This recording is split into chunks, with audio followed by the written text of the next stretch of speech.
muslimin amma ba'd. Pertama-tama dan paling utama adalah kita panjatkan puja dan puji syukur atas kehadirat Allah Subhanahu wa taala yang telah memberikan kita nikmat kesehatan, nikmat keimanan serta nikmat kesempatan untuk berkumpul di tempat yang penuh sederhana ini. Mempersingkat waktu, kami akan memperkenalkan diri kita masing-masing. Perkenalkan, saya Anjal Mira Tredewi dan teman saya Anjal Firda, saya Nurul Nisa, saya Nur Fadila, saya sudah kenal. Nah, kami perwakilan dari kelompok 2, tapi materi kita agak salah. Terima kasih, maaf. Jadi langsung saja kami akan membacakan materi mengabarkan materi tentang mazhab Syafi'i. Yang pertama materi dijelaskan oleh Nurul Nisa. Baik, terima kasih atas kesempatan yang diberikan. Nah, baik, saya akan menjelaskan biodata Imam Syafi'i. Yang pertama, nama lengkapnya adalah Muhammad bin Idris Asy-Syafi'i. Ia biasa dipanggil Imam Syafi'i. Tempat lahirnya Gaza di Palestina.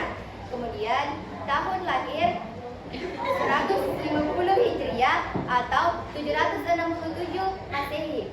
Kemudian ia wafat pada tahun 204 Hijriah atau 820 Masehi. Usianya 54 tahun. Guru terkenal Muhammad Imam Malik bin Anas. Kemudian Muslim bin Khalid As-Sandin dan Sufyan bin Uyainah. Kemudian murid terkenalnya Imam Ahmad bin Hanbal, kemudian Al-Bustani dan Al-Buaiti. Kemudian karya terkenalnya Al-Qum dan Al-Salah. Yang kedua akan dibacakan oleh Nur Fadila. Selanjutnya karya-karya Imam Syafi'i. Yang pertama Al-Qum. Al-Qum merupakan karya terbesar dari Imam Syafi'i yang berisi kumpulan pendapat, hukum fikih dan dasar-dasar mazhab Syafi'i. Yang kedua Ar-Risalah. Ar-Risalah merupakan buku terbesar yang membahas tentang ilmu usul fikih yang berisi dasar-dasar penetapan hukum Islam. Yang ketiga Ikhtilaf al-hadis menjelaskan cara mengompromikan hadis-hadis yang tampak bertentangan. Yang keempat Al-Musnad. Al-Musnad merupakan kumpulan hadis yang diriwayatkan oleh Imam Syafi'i. Yang kelima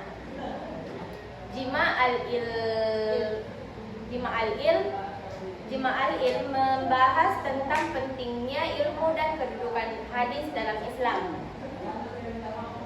Baik, saya akan membacakan muridnya. Yang pertama Imam Ahmad bin Hanbal, yaitu pendiri mazhab Hanbal, juga pendiri mazhab Syafi'i. Yang kedua Al-Muzani, Ismail bin Yahya Al-Muzani, murid yang paling setia yang menulis dan menyebarkan ajaran mazhab Syafi'i. Dan yang ketiga Al-Buaiti, Yusuf bin Yahya Al-Buaiti,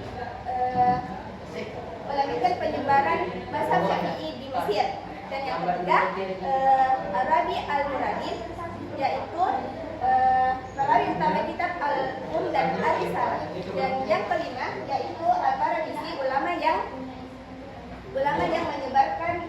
itu mengembangkan penyebaran mazhab Syafi'i di Irak. Dan yang terakhir yaitu akan dibacakan oleh Anjar. Baik, saya akan memaparkan tentang perbedaan pendapat antara keempat mazhab ini. Yang pertama yaitu mazhab Hanafi. Nah, menurut mazhab Hanafi, menyentuh lawan jenis tidak membatalkan wudu kecuali jika disertai syahwat.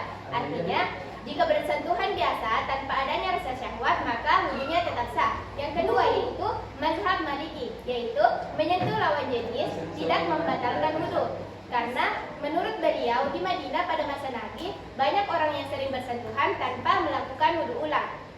Yang ketiga yaitu menurut mazhab Syafi'i, yaitu menyentuh lawan jenis dapat membatalkan wudu. Contohnya jika kulit pria dan wanita bersentuhan, maka otomatis wudunya batal. Yang keempat yaitu mazhab Hanbali,